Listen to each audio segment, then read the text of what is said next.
ماما فاطمه ماما فاطمه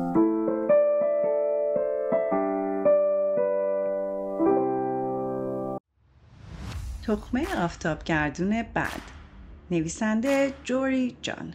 تصویرگر پیت آزولد. من یه تخمه آفتابگردون بدم. یه تخمه آفتابگردون بد. آره درسته.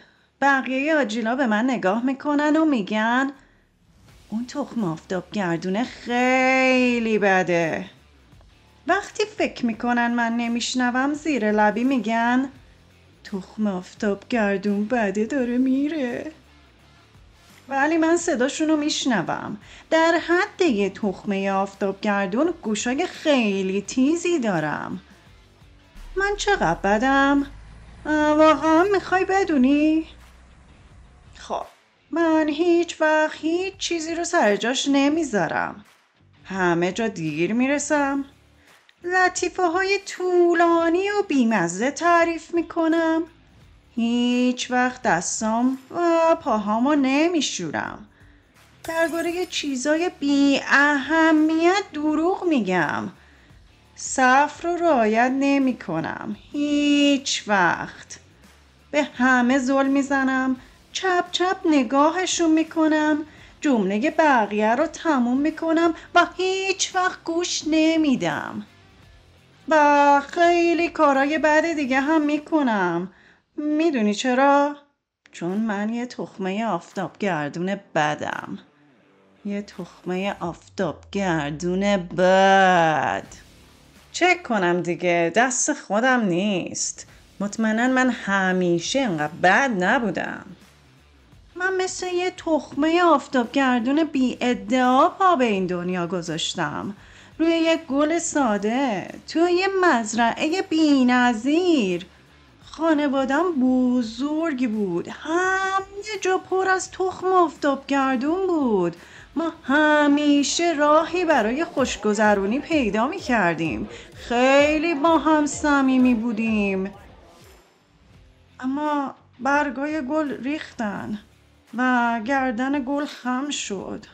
یه جورایی مبهمه. یه کیسه یادم میاد. همه چی تاریک شد و بعد یه چیز بزرگ.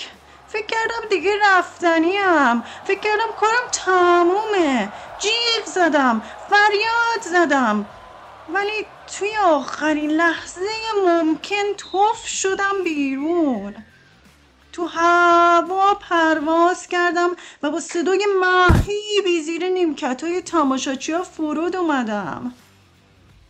وقتی به هوش اومدم بیرون هوا تاریک بود. روی یه تکه آدامس نرم افتاده بودم. حالم خوب بود ولی چیزی در درونم تغییر کرده بود. کاملا تبدیل به یه تخمه آفتابگردون متفاوت شدم. یه تخمه آفتابگردون بد شدم. یه تخمه آفتابگردون بد. درسته. دیگه نخندیدم. خودم رو کنار کشیدم. از خودم دور شدم. با هیچ کس دوست نبودم و با همه بد بودم. هدفم رو گم کرده بودم. توی یه قوطی نوشابه زندگی میکردم. دیگه برام مهم نبود و همینطوری برام بهتر بود. تا همین چند وقت پیش یه تصمیم بزرگ گرفتم. تصمیم گرفتم که دیگه نمیخوام یه تخمه آفتابگردون بد باشم. آماده‌ام دیگه شاد باشم. وقتی عادت کردی بد باشی خیلی سخته بخوای خوب بشی. اما من تلاش میکنم. روز به روز پیش میرم.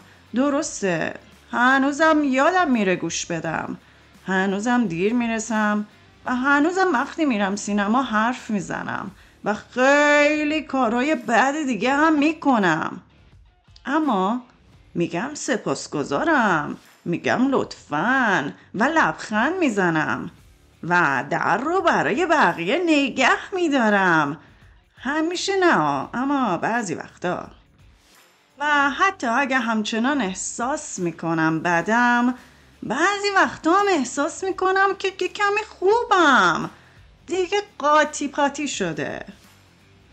تنها کاری که از دستم برمیاد اینه که به تلاشم ادامه بدم و فکر کنم شاید من اون قدم که فکر میکردم بد نیستم. آهای نگاه کن، تخم آفتاب گردون بده داره میاد. نه دیگه اون قدم بد نیست. شنیدم. پایان.